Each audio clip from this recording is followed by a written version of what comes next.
जुनून, इतना जज्बा, 40 साल की उम्र में इसका वजन भी कम से कम होगा 30 से 40 किलो। नहीं सर, मेरे को तो गुलाब के फूल की डंडी पकड़ रखी है। ऊपर मेरे माँ बाप बैठे हैं और सारी शक्ति और भक्ति उन्हीं की है। आज अपार शक्ति सूर्य नारायण देव की तपन आज प्रयागराज तक आ सकते हो और हाथों से नमन कर कर गुरु दर्शन कर सकते हो। और आंखों से दर्शन करने के लिए आपको शक्ति उस मेरे महाकाल ने दी है। बोल महाकाल राजा की। इंसान को तो हर कोई पाल लेता है, एक कुत्ते को पाल के देखे, वो कुत्ता तुम्हारे लिए तुम्हारी औलाद से ज्यादा तुम्हारा बॉडी गार्ड बनकर रहता है, मगर उसको क्या देते हो? है चल भग जा। फुट की ध्वजा तक मैं यहाँ से रामदेवरा तक ले गया हूँ।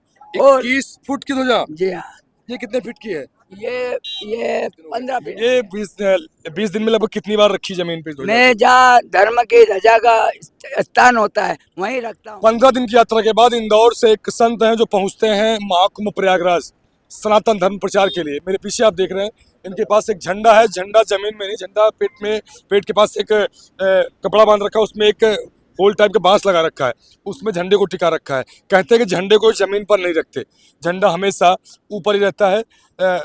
दत्त शिवाय दिगंबरा है नमो नमः, ऐसा एक फोटो है महाराज जी का। और उसके ऊपर सनातन धर्म का हर हर महादेव भगवान शिव का तस्वीर है। उसके बाद देखिए आप सनातन धर्म लिखा गया, सनातन धर्म ध्वज, ये ध्वजा है जो सदा लहराती रहेगी, ऐसा कहना है इनका। महाराज जी क्या नाम है आपका? मेरा हुक्मचंद कुमावत हूँ और मैं इंदौर नगरी से पधारा हूँ। बाबा रामदेव की पैदल यात्रा आज 20 वर्षों से कर रहा हूँ। त्यागी बाबा हो गया, घर बार हो मगर मैं छोड़ चुका हूँ। अपने इस सनातन धर्म के लिए अपना परिवार बाबा का के हवाले कर कर घोड़े वाले के हवाले कर दिया और मैं इस सनातनी धर्म में कूद पड़ा। धर्म ध्वजा जितनी बड़ी हो वो बड़ी से बड़ी घुमाने की ताकत मेरे उस घोड़े वाले ने दी है। 21 फुट की ध्वजा तक मैं यहाँ से रामदेवरा तक ले गया हूँ। और 21 फुट की ध्वजा, जी हाँ, ये कितने फीट की है? ये 15 फीट की है। और बाबा से यही मेरा निवेदन है, बाबा से मेरा यही नर्म निवेदन है कि इस सनातनी हर भक्त को इतनी भक्ति और शक्ति दे कि इस सनातनी धर्म के लिए एकजुट होकर कूद पड़े और सनातनी धर्म के लिए अपने जी जान लगाकर हर मन से भगत की भक्ति में और उस शक्ति में इतनी अपार शक्ति है कि वो लेना चाहे तो 7 जन्म भी उसको कम पड़े। और मैं तो ये कहूँगा हर बच्चे से लेकर बुढ़े तक को ये सोचना है कि आज इस कलयुग के अंदर आपको सबसे ज्यादा भजन और भक्ति में रहना है और अपने प्रेम से इस शिव को संसार के अंदर अपना आधार बनाकर सनातनी धर्म के अंदर भजन और भक्ति भाव में अपना जीवन व्यापन करके इस जीवन से शिव संपत्ति से मिलना है आपको। कब निकले थे आप इंदौर से? मैं को आज वैसे निकले हुए को आज 20 दिन हो गए। 20 दिन हो गए। ये 20 दिन में लगभग कितनी बार रखी जमीन पे ध्वजा? मैं जहाँ धर्म की ध्वजा का स्थान होता है वहीं रखता हूँ, बाकी और कहीं नहीं रखता। कहाँ आपको कहाँ मिला, कहाँ? मेरे को ज्यादा मिलता गया। मंदिर मिला, शिवालय मिला और गुरुद्वारा मिला और बजरंग बली का स्थान मिला। जहाँ जहाँ मिलता है स्थान वहीं पे ये धर्म ध्वजा रखता हूँ मैं। इसे लहराती ध्वजा जब हवा चलती आंधी चलती है उसको संभालते कैसे हैं फिर आप? क्योंकि रस्सियां आपने 4 बांध रखी है इसमें। ये मेरे 2 हाथ और ये 2 पाँव और ये 2 आंखें, ये 40, 35, 60 आज सनातनी हर भक्त को मैं ये कहना चाहता हूँ कि हमारे महाकाल त्रिनेत्र ने ये 3 चीज सबको दिए, 40, 35, 60, जिसमें सारा संसार चल रहा है। मगर समझते हैं ये गलत है, मगर गलत नहीं, ये हकीकत है। आप इसको जानो और पहचानो।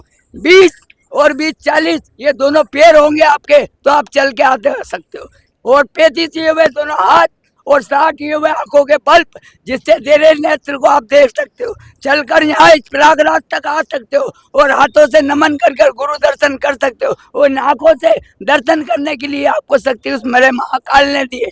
बोल महाकाल राजा की, बोल गुरुदेव की। घुंघरू बांध रखे पैर में क्या? मैं भैरवनाथ का भगत हूँ और बाबा के से यही कहता हूँ। मेरे पास 5 डॉगी भी है स्थान पे, मेरे साथ सोने वाले मेरा परिवार वही है। आज ये इंसान को तो हर कोई पाल लेता है, एक कुत्ते को पाल के देखे, वो कुत्ता तुम्हारे लिए तुम्हारी औलाद से ज्यादा तुम्हारा बॉडी गार्ड बनकर रहता है, मगर उसको क्या देते हो? है चल भग जा, वो भग जाता है और सोच कर आता है कि मेरे को मेरा भगत कुछ खिलाए पिलाएगा। जब तो आता है, मगर उसको नहीं समझेगा तो इस संसार में किसी को नहीं समझ पाएगा। बोल भैरवनाथ की, कितना उम्र है आपका? गुरुदेव की। कितना उम्र है आपका होगा? मेरा 61 का जन्म है और बाकी आप समझ सकते का जन्म है। 40-20 आपका सीधा हो गया। 40-20-60-64, आप 60 प्लस तो वैसे भी आप हो गए। या इतना जुनून, इतना जज्बा 40 साल की उम्र में, इसका वजन भी कम से कम होगा 30 से 40 किलो। नहीं सर, मेरे को तो गुलाब के फूल की डंडी पकड़ रखी है। ऊपर मेरे माँ बाप बैठे हैं और सारी शक्ति और भक्ति उन्हीं की है। आज अपार शक्ति सूर्य नारायण देव की तपन की है, उस तप में चल रहा हूँ और उसकी भक्ति में चल रहा हूँ। मेरे को ऐसा लगता ही नहीं कि मैं कहाँ हूँ, ऐसा लगता है मैं आज पैदा ही आज हुआ हूँ। इस प्रयागराज के मेले में आज ही मेरा जन्म हुआ, नया पूर्ण जन्म। आज आप घूमते घूमते यहाँ एक और योग स्थान में पहुंच गए, सिद्ध योग स्थान में पहुंच गए। कहते हैं कि इन्होंने ही योग की रचना करी थी। भाई मैं तो ये कहता हूँ कि ऐसे अगर भक्त महापुरुष है तो उनका ज्ञान और उनकी योग साधना लोगे तो कभी जीवन में ना तो पांव दुखेंगे, ना हाथ दुखेंगे, ना ये आंखें किसी के लिए तरसेगी। क्योंकि गुरु के आशीर्वाद और गुरु का मान और गुरु का सम्मान जिसने करा है, गुरु ने उसको अपनी दिव्य शक्ति की ज्योति से भभूति उठाकर दे दी तो उसका बेड़ा पार हो। सनातनियों को संदेश क्या देना चाहेंगे आप? महाकुंभ में जो सनातनी आ रहे हैं उनको संदेश क्या देना चाहेंगे आप ध्वजारोहण के हिसाब से? भाई जो भी भगत इस महाकुंभ में आया है, सबसे पहले तो उसको ये ध्यान रखना है कि मैं कहाँ आया हूँ और मुझे क्या करना है, यहाँ से क्या लेकर जाना है। ये भक्ति और शक्ति का अपार मार्ग महाकुंभ आया। इसे अमृत के वाणी में और अमृत के कुंड में से एक बूंद अगर मेरे शरीर में चली जाएगी तो मेरे 7 जन्म हर दवाई से, हर रोग से मुक्त हो जाएंगे। यह कहकर इस महाकुंभ से विदागिरी ले और सनातनी धर्म में हर बच्चा अपने माँ बाप, अपने पड़ोसी, अपने दादा दादी की इज्जत करे, नहीं कि अपनी घरवाली की इज्जत करे तो जूते खाएगा और बेमौत मारा जाएगा। सनातनियों को जो कुछ मुस्लिम लोग हैं वो कह रहे हैं कि कुंभ से कुछ होने वाला नहीं, सनातन कुछ नहीं, सनातन बीमारी है, ऐसा वैसा कुछ कह रहे हैं सब। ये सनातनी बीमारी नहीं है, ये सनातनी वो है जो बीमारी को भगाने के लिए निकला है।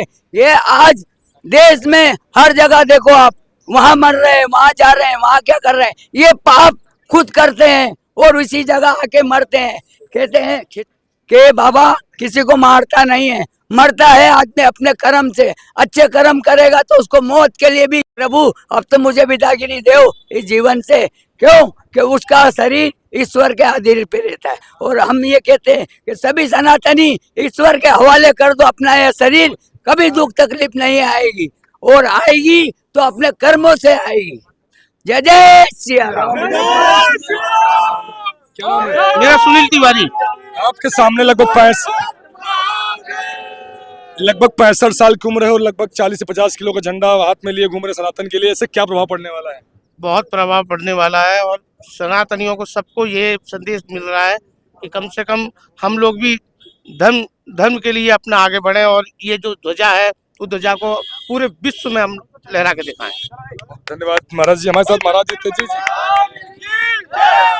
एक निवेदन और करना चाहता हूँ, आज इस मेले के अंदर से आप वो अनमोल रतन लेकर जाने वाले हो जो आपको 7 जन्म तक आपको प्राप्त नहीं होगा। अगर आपकी किस्मत में है तो लेकर जाना और मेरे ईश्वर से कहना, वो बरोबर देगा। अगर नहीं कहोगे तो बच्चा माँ को दूध भी नहीं पिलाता है। इसलिए मेरे महाकाल से ये कहना है, प्रभु मैं तेरे इस मेले में आई हूँ, नारी हो या नर हो, बच्चा हो या बुढ़ा हो, सबसे मेरा यही कहना है कि इस प्रयागराज के मेले में जो तुम्हारा कदम रखा है ये तुम्हारी इच्छा से नहीं, वो मेरे प्रभु की इच्छा से आया है। इस कदम को तुम गलत जगह मत रखना, जीवन के अंदर यहाँ से जाने के बाद रखना तो ईश्वर के द्वारे या संतों के द्वारे, तो तुम्हारा जीवन का बेड़ा पार होगा। हर हर महादेव। हर हर महादेव। महाराज जी हमारे साथ महाराज जी थे जो इंदौर से चल के महाकुंभ प्रयागराज पहुंचे। लगभग 20 दिन का इनका सफर रहा। इस धर्म ध्वजा को लेकर इनका सिर्फ एक ही मकसद है, एक ही संदेश है, सनातन को जगाना, सनातनियों को आगे बढ़ाना और सनातन धर्म ध्वज को सबसे ऊपर लहराना। फिलहाल इस वीडियो के बारे में आप क्या सोचते हैं, महाराज जी के बारे में क्या सोचते हैं, मुझे बताइएगा। जय हिंद।